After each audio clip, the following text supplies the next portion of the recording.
Republican Congressman Chuck Fleischmann of Tennessee, who serves on the Appropriations Committee and the Homeland Security Subcommittee. So right on time with this issue.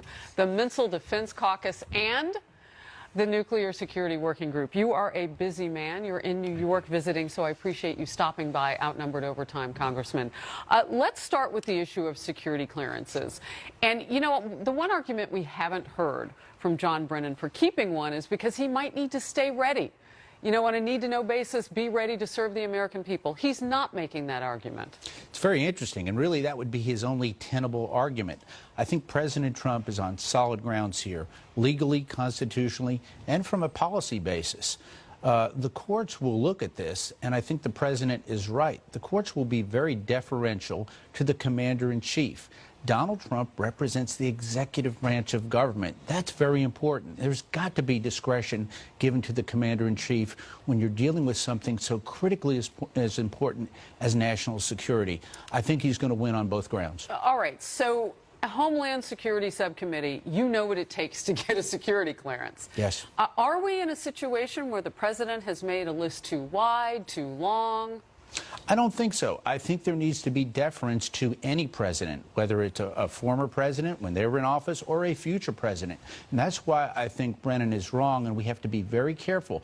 The courts need to make sure that our chief executive, whether it's Donald Trump or some future president, can look out for the security of the United States. I think with all the partisan rhetoric, Harris, that has gone on time and time again, we can never lose fact of the sight, whether in your House, as I am, or in the Senate, or in the White House. National security is critically important. Donald Trump gets that. I get that.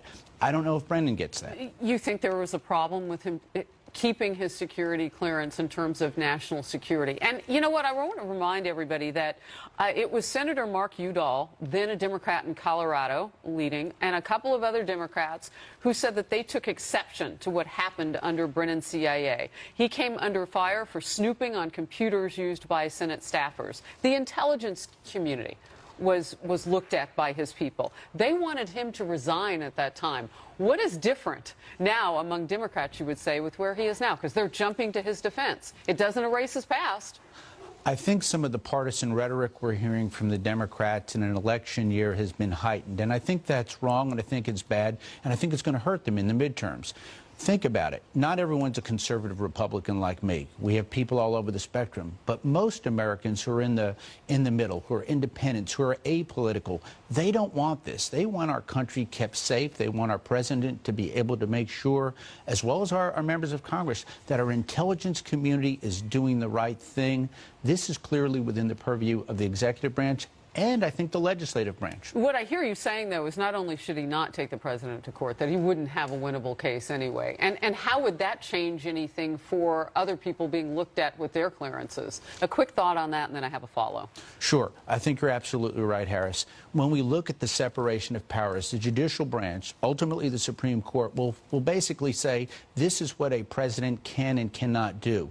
But I think they'll be cognizant of the fact that for future presidents, not only President Trump, we don't want to establish a precedent where the President of the United States is tied, his hands are tied or her hands are tied when it comes to a situation involving national security. 4 million Americans have national security clearances. Some are higher, some are lower. These people we're talking about are at the highest level. We have got to defer to the executive branch in issues such as All right, Congressman, Admiral McRaven has said that he would offer up his own security clearance to this president just to make the point about it. Your last quick thought. Sure. I'm a member of Congress. I have a security clearance. I view that with a tremendous amount of responsibility as a patriot in this United States. Donald Trump views it the same way.